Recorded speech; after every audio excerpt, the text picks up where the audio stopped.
Fala pessoal, boa noite. Meu nome é Renata Braille, eu sou planejadora responsável aqui da EasyAligner, eu sou ortodontista e eu tô aqui hoje para a gente conversar um pouquinho sobre as consultas de acompanhamento.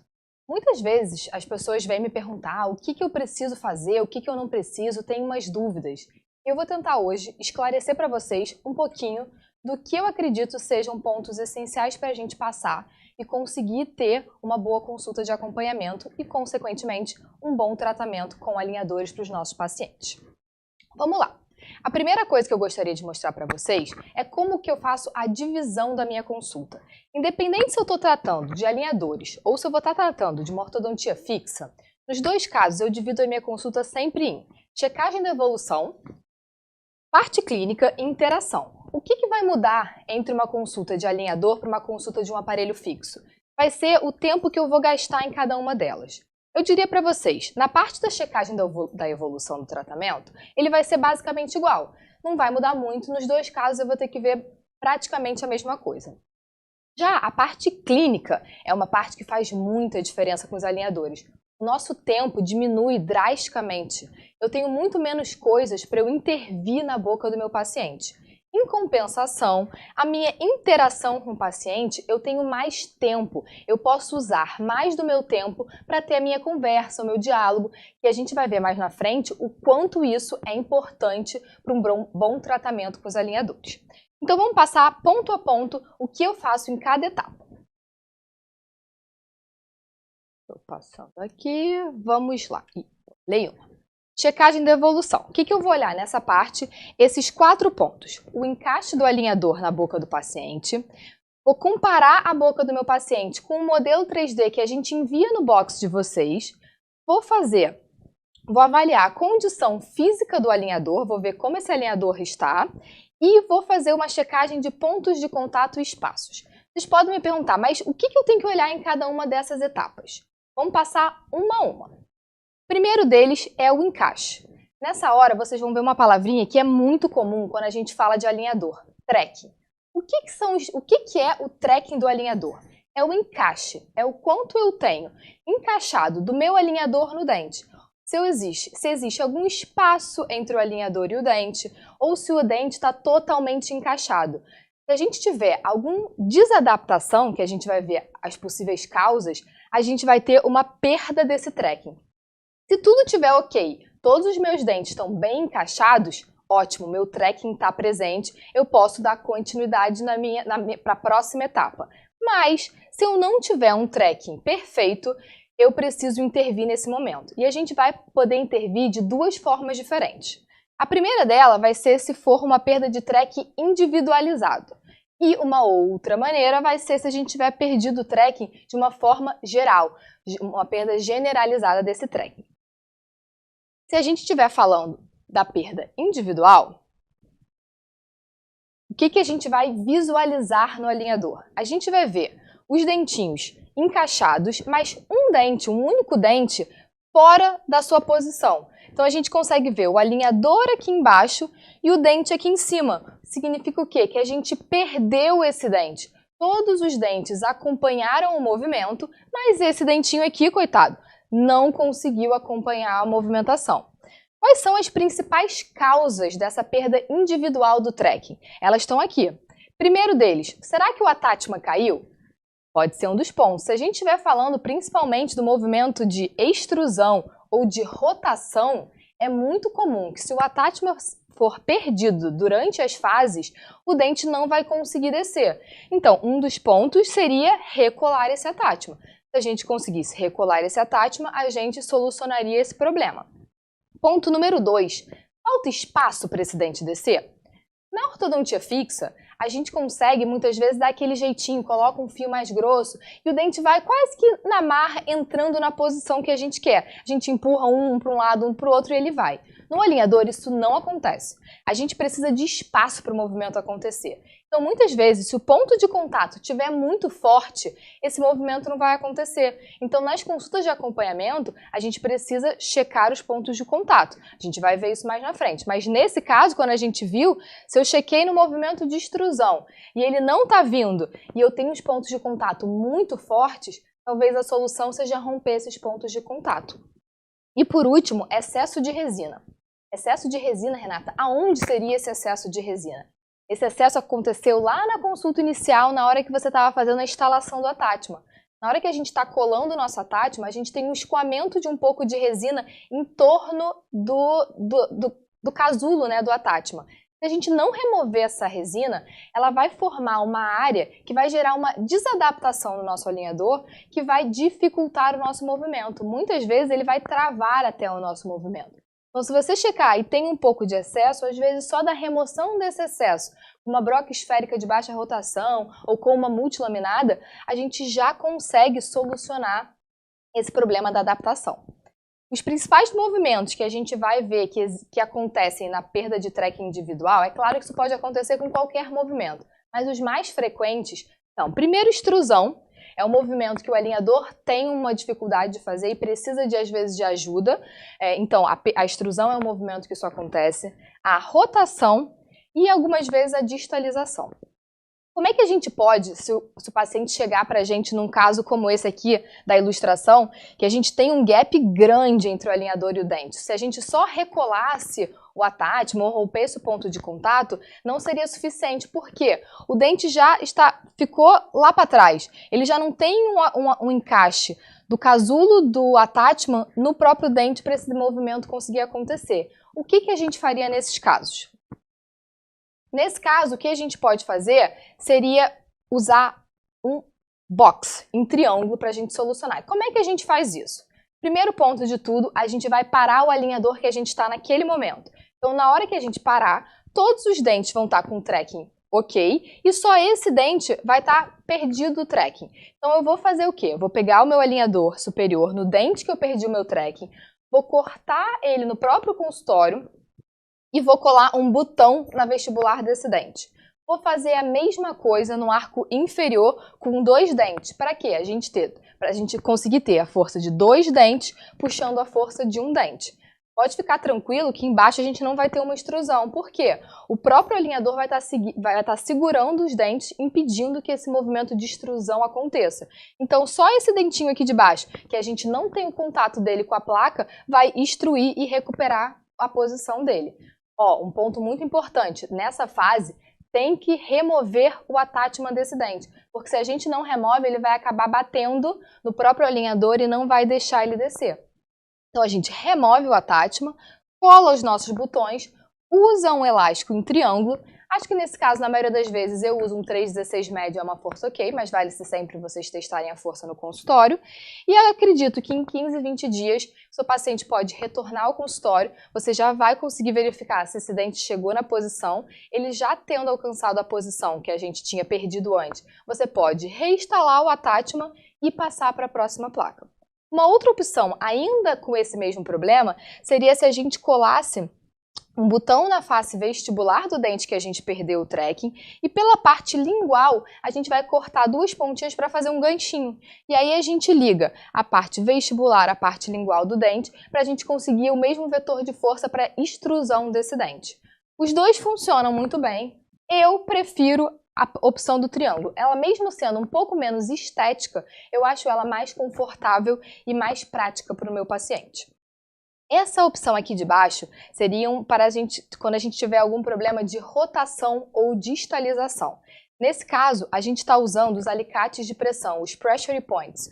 Para quê? Para a gente criar áreas de pressão, para a gente conseguir ajudar o nosso dente a ir para a posição que o nosso alinhador programou para ele. Então, no caso de uma rotação, eu faço um ponto de pressão na vestibular e um ponto de pressão na lingual. Para quê? Para eu conseguir um binário de força, para eu conseguir girar esse dente e ele alcançar a posição que a gente tinha programado para ele e ele só com o alinhador não tinha alcançado. Esses pontos de pressão também podem ser feitos nas distais dos dentes quando a gente está fazendo um movimento de distalização. Então a gente faz um ponto de pressão bem entre a proximal dos dentes para ajudar ele a conseguir fazer um movimento que sozinho às vezes ele estava com um pouco de dificuldade. O próximo ponto vai ser quando a gente tiver uma perda generalizada do tracking. Esse caso são casos que eu diria que são mais complexos, porque a gente precisa investigar, primeiramente, a causa disso estar acontecendo com o nosso paciente. Vamos olhar aqui na imagem. Na perda generalizada, a gente vai ver que múltiplos dentes não estão encaixados no alinhador. Então, você consegue ver grandes espaços entre o alinhador e o próprio dente. Nesse caso, a primeira coisa que eu faço na minha consulta é perguntar para o meu paciente: você usou no tempo necessário? Nas 20 horas semanais, nas 20 horas diárias, você conseguiu usar direitinho, trocou a cada 10 dias? Teve algum problema, ficou muito estressado, não conseguiu usar? Eu tento, numa conversa com ele, já conseguir pegar se esse pode ter sido um dos motivos. Eu já adianto para vocês que essa é a principal causa da perda generalizada do tracking. Mas também pode ser uma questão de uma resposta biológica do paciente. A gente sabe que nos tratamentos com alinhadores, a gente depende grande parte da colaboração do paciente, mas a gente também depende da resposta biológica dele.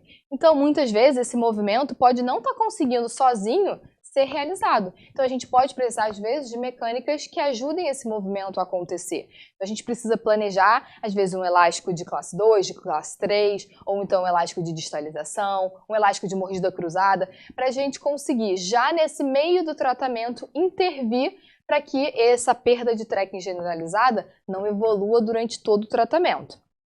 E por último, a gente precisa sempre lembrar aos pacientes que materiais quentes, como cigarro, bebidas quentes, eles alteram a nossa composição do nosso plástico e fazem com que a gente tenha uma desadaptação dele ao dente, o que impede a movimentação de acontecer.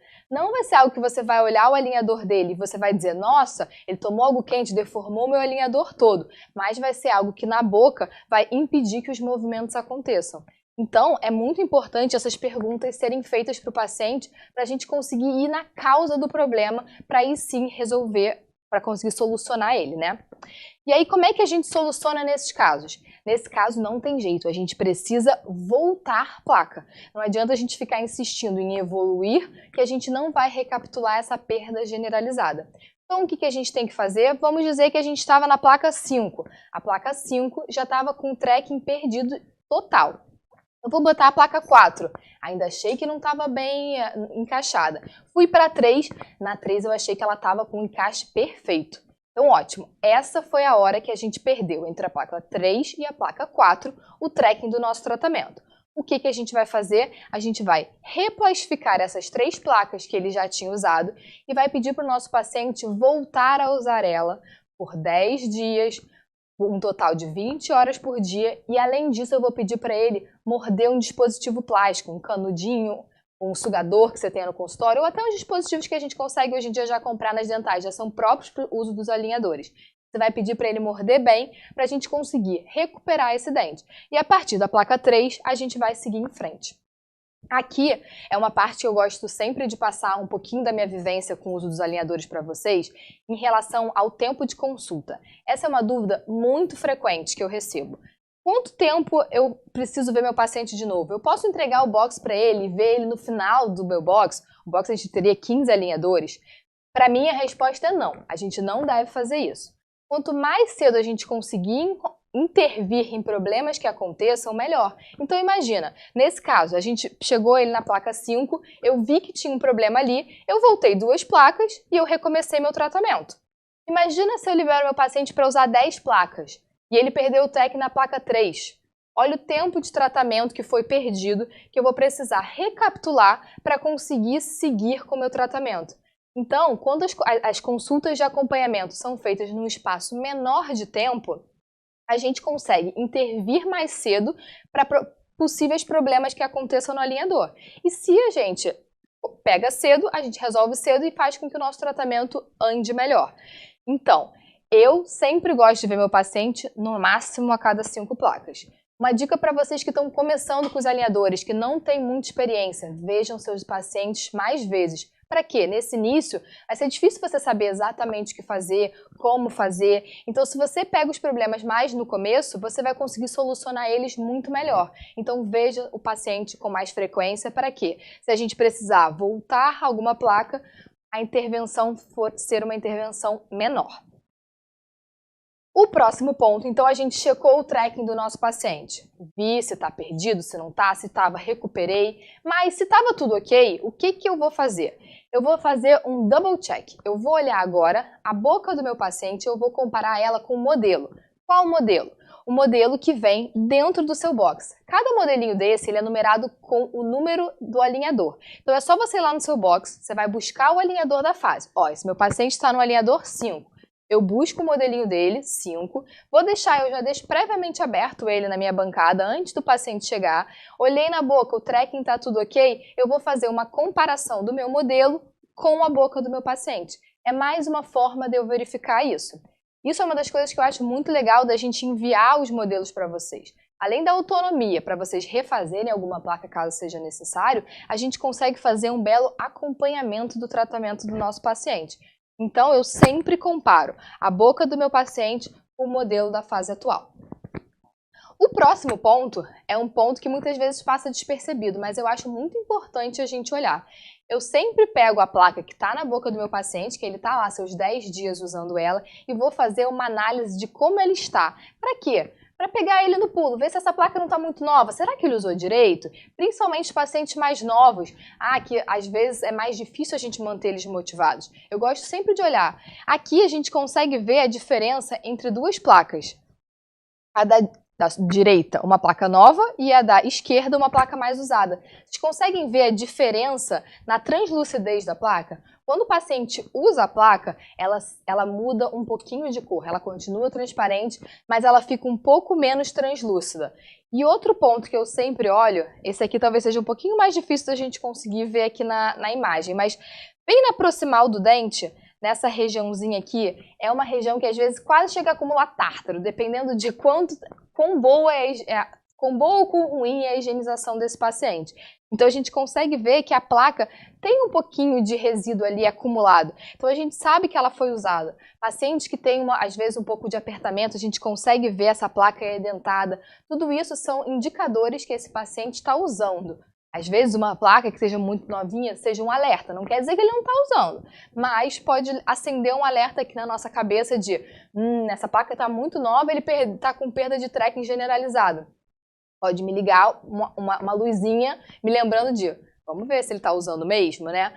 Aí eu peço para às vezes ele testar, coloque e tira o alinhador sem olhar no espelho, para ver se ele está conseguindo botar ou tirar bem. Tudo isso são formas da gente ver se ele está conseguindo levar o tratamento ou se ele precisa às vezes de alguma ajuda ou de algum incentivo para o tratamento correr melhor. O último ponto, e para mim um ponto muito importante, é a checagem dos pontos de contato e espaço. Se vocês me perguntarem o que não pode faltar na minha bandeja de consulta de acompanhamento, fio dental. Eu não atendo nenhum paciente de alinhador se eu não tiver um fio dental na minha bancada. Para quê? Para eu conseguir passar o fio dental e ver se eu tenho pontos de contato muito forte. Se eu tiver ponto de contato muito forte, significa que eu não tenho espaço. E para movimentos, principalmente como extrusão e rotação, que a gente falou lá atrás nos slides, são movimentos que a gente vai ter dificuldade de acontecer. Então, caso que a gente tenha um grande apinhamento inferior nos incisivos, mesmo que eu já tenha realizado o IPR solicitado pela empresa, né? Eu gosto, na consulta de acompanhamento, passar uma tira de lixa só para romper esse pontinho de contato, porque isso vai facilitar que o movimento aconteça.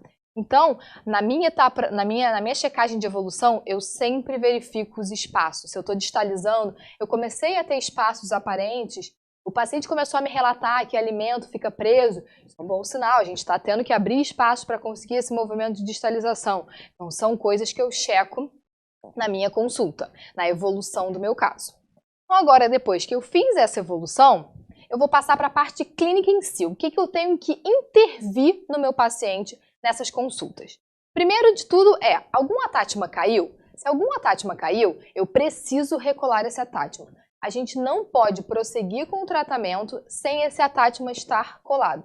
Se ele está programado para estar ali, o movimento precisa dele para acontecer. Então, eu preciso recolar esse atátma. Outro ponto, a gente às vezes recomenda que os IPRs sejam divididos entre as consultas. Eu fiz todo o meu IPR? Não, eu preciso terminar os IPRs que eu comecei na consulta passada. Esse é outro ponto que eu preciso intervir nessa hora. Outro ponto, romper pontos de contato. Casos que eu tô vendo, que eu chequei lá, que o meu ponto de contato estava muito forte, eu preciso romper eles agora para ajudar o alinhador para o movimento acontecer. E por último, eu sempre troco a placa do alinhador para a próxima na consulta, para eu conseguir ver o encaixe e avaliar tudo que eu preciso avaliar. Então agora vamos olhar pontinho por pontinho desse aqui. Primeiro ponto vai ser a recolagem de attachment. O que eu preciso tomar cuidado? Primeiro é você ver se não sobrou nenhum remanescente do attachment que caiu. Se tiver algum, use uma broquinha esférica ou uma multilaminada para a gente remover toda essa resina que ficou ali sobrando para eu poder fazer a nova colagem. Quando eu for colar, eu vou pegar a nossa placa de número 00, que é a nossa placa de attachment, vou fazer um recorte individual desse dente, vou vaselinar essa placa, colocar a resina no casulo, como se a gente estivesse colando o attachment pela primeira vez. A diferença é que nesse caso eu cortei, eu individualizei esse dentinho. Vou fazer no dente o ataque ácido adesivo como eu faço normalmente e vou levar esse fragmento da plaquinha na boca do paciente. Um ponto muito importante. Eu só posso fotopolimerizar se eu tiver sob pressão na oclusal ou incisal e cervical ao mesmo tempo. Se eu não tiver com essa pressão, a chance do meu attachment ser colado numa posição errada é muito grande. Então eu preciso estar sempre sob compressão para poder fazer a fotopolimerização do meu attachment. Se por acaso você não tiver quem te auxilie nas consultas, uma dica: você pega um rolete de algodão, pede para o paciente morder esse rolete de algodão em cima desse fragmento de attachment. Quando ele morder, ele vai estar fazendo a compressão na incisal ou oclusal. Então você vai ter suas duas mãos livres. Uma você vai apertar por cervical e a outra você vai fotopolimerizar. Depois só retirar os excessos. Nunca se esqueça de remover os excessos após a instalação dos attachments. Isso pode interferir, que nem a gente já viu que interfere. E posso dar continuidade ao meu tratamento. Outro ponto importante é realizar os IPRs que estão faltando. Uma coisa que parece bobo, mas que vale a pena a gente lembrar é como o IPR deve ser feito. O IPR ele tem que ser feito até a cervical. Eu não posso deixar um pontinho de contato aqui. Se eu deixar um pontinho de contato nessa área, o que eu vou ter feito é uma iatrogenia. Eu vou ter mudado a anatomia do meu dente sem abrir o espaço necessário para a movimentação acontecer. Então eu só vou ter um dente triangular, que eu não vou conseguir encostar nunca a parte incisal, porque a cervical eu tenho um contatozinho aqui embaixo. Então sempre muito cuidado na hora de realizar os IPRs. Aqui a gente tem os calibradores, caso você precise, para você mensurar o quanto de IPR você realizou. E aqui uma dica muito importante. Se vocês dividiram os IPRs, vamos dizer que a gente tinha um IPR de 4. A gente indica para vocês que vocês façam 2 na primeira consulta e você pode fazer os outros 2 na próxima consulta. Sempre anote no prontuário o valor que você já realizou. Por quê? Você fez na sua primeira consulta de instalação 0,2, mensurou certinho com o calibrador. Ah, ótimo. Quando ele chega na sua consulta de revisão e você vai olhar se esse espaço existe, esse espaço não existe mais. Ou esse espaço é de 0,1.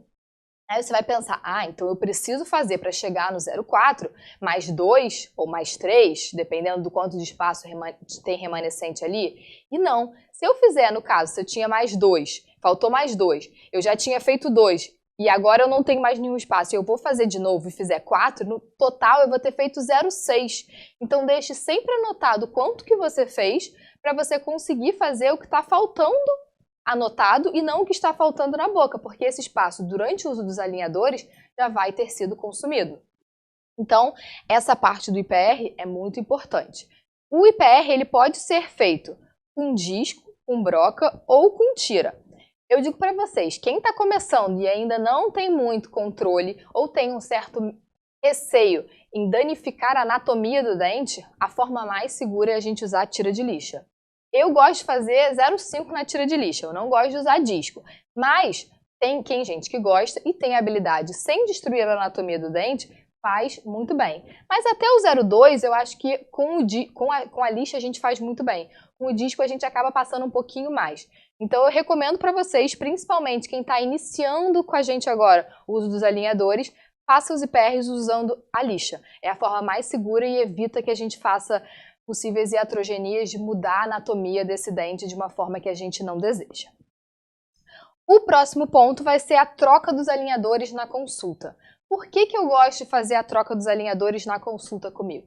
Porque eu consigo ver exatamente como está esse encaixe, como é que o alinhador entrou, como tudo está acontecendo. E eu consigo ver nessa hora que muitas vezes a gente ainda existe gaps entre o dente e o alinhador. Aí você vai me perguntar, mas Renata, se tem um gap agora que eu acabei de colocar esse alinhador, eu preciso voltar para o meu alinhador antigo, eu perdi o tracking? Não, calma. Nesse momento aqui, a gente ainda não tem o tracking 100% alcançado. Por quê? O dente, os movimentos, eles demoram de 2 a 3 dias para conseguir levar o dente até a posição que a gente programou nos alinhadores. Então, nos 3 primeiros dias, a gente ter uma leve desadaptação do alinhador é normal, porque ele ainda não está, o dente não alcançou a posição que a gente programou. Depois desse 3º dia, aí sim a gente já tem o dente na posição dele e a gente entra numa fase de estabilização. Eu gosto sempre de pedir para os meus pacientes serem meus ajudantes, para sempre que eles estiverem trocando de uma placa para outra, eles olharem e veem, existe algum espaço que não deveria estar presente? Meu dente está longe do alinhador em algum momento? Se ele reparar que em algum momento isso acontece, pede para ele te ligar e marcar uma consulta com você, porque aí você consegue recuperar esse problema bem rápido, porque não estava acontecendo no alinhador passado, agora tá, você já consegue intervir e solucionar esse problema. Então, use o paciente de vocês a favor. Eles estão trabalhando junto com vocês nessa hora. Então, essa hora para mim também é muito importante. Eu gosto de pegar o espelho, mostrar para o paciente. Se eu vejo que algum dente, esse dente daqui, ele teve mais dificuldade de acontecer, eu mostro para o meu paciente, mostra no espelho, para ele estar sempre interagindo com você, porque a gente precisa muito da ajuda do nosso paciente no tratamento com os alinhadores. Agora, a gente vai entrar na última parte, né? Na parte final da nossa consulta. Vou falar, essa parte é tranquila, né? A parte que a gente tem que conversar, fala para ele, entrega os alinhadores dele, pronto, vamos embora. Não. Essa parte é uma das partes mais importantes do tratamento com os alinhadores. A gente precisa fazer com que o nosso paciente esteja motivado, esteja animado, porque se ele não usar o alinhador, o tratamento não vai acontecer. O tratamento não é mágico, como muita gente acha. O alinhador botou, pronto, resolveu. Não, ele precisa do uso contínuo. Então, o que a gente precisa fazer? A gente precisa entender como é que o paciente está usando esse alinhador. Quais são as dificuldades e as dores dele para solucionar? Às vezes ele vai contar para a gente que, eu tô com um problema porque eu sou fumante, então toda hora eu preciso tirar o meu alinhador para fumar. Ou então, meu problema é que eu gosto sempre de fazer os lanchinhos, então eu tô sempre beliscando. A gente precisa conversar com o nosso paciente para entender as dores dele, para conseguir ajudar ele a ter soluções para que ele use o alinhador da forma correta. Ou ele vai relatar pra gente, nos 3 primeiros dias que eu troco o alinhador, eu fica dolorido. A gente sabe que o limiar de dor varia de pessoa para pessoa. O que incomoda para mim, talvez não incomode para você. Mas a gente tem que entender que cada um tem o seu ponto. Então, às vezes, nesse caso, a gente pode, por que a gente não toma um analgésico nesses 3 primeiros dias, para ver se a gente consegue melhorar um pouco? É sempre importante lembrar, a gente pode tomar analgésico, mas a gente não deve tomar um anti-inflamatório. O anti-inflamatório, ele vai intervir no movimento que a gente quer. Lembra, a movimentação ortodôntica está intimamente ligada com uma reação inflamatória. Então, se a gente entra com um anti-inflamatório, a gente vai estar impedindo que o movimento que a gente quer que aconteça. Então, nunca pode tomar um anti-inflamatório durante um tratamento ortodôntico. Se o seu paciente tomar, entre em contato com você para você poder tomar as medidas, as melhores medidas. Mas se ele está com leve desconforto nos 3 primeiros dias, um analgésico que ele esteja acostumado a tomar pode ser uma das opções. Então essa conversa, essa troca que você tem com ele é muito importante, tem que acontecer. Você precisa manter ele sempre motivado e cooperando com o funcionamento do tratamento. O sucesso, eu sempre falo para o meu paciente, o sucesso está na mão deles. Eu fiz a minha parte, a gente fez nosso planejamento, a gente viu tudo certinho, qual dente tem que ir para cada posição, dividiu o número de placas, a gente fez todo o tratamento dele, fez um diagnóstico correto, fez um tratamento, planejou certinho, agora está com ele, está na mão dele. Ele precisa usar. É importante que vocês passem isso para o paciente de vocês. Se eles não forem seu parceiro na hora do tratamento com os alinhadores, o tratamento não vai ser bem sucedido. A gente vai chegar no final do uso das placas e a gente não vai ter alcançado o objetivo que a gente estabeleceu lá no início. Então, mantenha o paciente junto com vocês. Essa hora, a gente precisa estar com o paciente grudadinho aqui do nosso lado. Ele precisa estar motivado. A gente vai ver que existem pacientes que precisam de uma motivação maior. Às vezes, a gente precisa interagir com ele entre as consultas, mandar alguma mensagem motivacional, perguntar como é que tá indo, pedir alguma foto. Outros pacientes já não. Eles gostam de manter um pouquinho mais de distanciamento, não gostam de tanto, gostam de vir às consultas. A gente sabe, né? A gente trabalha com pessoas de cada um tem um jeito, mas é importante a gente entender como é o perfil de cada paciente para conseguir manter sempre ele motivado. Essa é a palavra-chave para um tratamento com alinhador. Então aqui a gente tem que tornar o paciente seu aliado. Vamos manter sempre ele do nosso lado, motivado para que o tratamento aconteça. A gente precisa reforçar nessa consulta, independente se é a primeira consulta de acompanhamento, a segunda, a terceira ou a quarta. Eu sempre vou passar com ele os passos mais importantes. Quais são eles? Você precisa usar pelo menos 20 horas por dia. Você usou menos de 15 horas num dia, esse dia está perdido. Você tem que contar um dia a mais do que a gente está contando. Se isso aconteceu uma vez durante os 10 dias, ok, não é um problema. Mas isso acontece recorrente, começa a ser um problema. O que vai acontecer? A gente vai ter provavelmente uma perda generalizada de tracking. Então a gente tem que passar com ele. Reforça 20 horas por dia. Outro ponto, a troca dos alinhadores é feita a cada 10 dias. Eu não devo passar desse tempo. Se você quiser, a gente tem na literatura, mostra pra gente que a gente tem de 7 a 14. Mas isso quem vai determinar é você na sua prática clínica, não o paciente. Eu disse para ele que o tempo dele são 10 dias, eu preciso que ele respeite o tempo de troca e que ele troque a cada 10 dias. Reforço que ele não pode nada quente, ele não pode fumar, ele não pode beber nenhuma bebida quente. Ele tem que manter o aparelho e a boca dele higienizada. Todos esses pontos eu passo com ele em todas as minhas consultas de acompanhamento. E por último, eu preciso passar para vocês, né, que o mais importante de tudo sempre vai ser a nossa conversa com o paciente. Se eu não usar essa parte da consulta, dessa interação com o meu paciente, eu não vou ter um trabalho tão bem sucedido. Para mim, isso é um dos pontos primordiais. Se eu tiver que acelerar alguma parte da minha consulta, eu vou acelerar as outras, eu não vou acelerar a minha conversa, porque isso vai trazer resultados muito grandes para a gente ao final do nosso tratamento. Com isso, o que eu tenho para dizer é: com a consulta de acompanhamento frequente de qualidade, o seu tratamento com alinhadores é um sucesso. Então, use e abuse das consultas de acompanhamento. Pede para o seu paciente vir, olhe eles de perto, não deixe eles ficarem tão longe, porque se você conseguir acompanhar eles de perto e intervir, a gente vai ter um sucesso enorme nos seus tratamentos com alinhadores. Eu espero que eu possa ter ajudado um pouquinho vocês para tirar todas as suas dúvidas em relação às consultas de acompanhamento. E em breve teremos mais lives para a gente conversar um pouquinho mais sobre os alinhadores. Obrigada e tenha uma boa noite.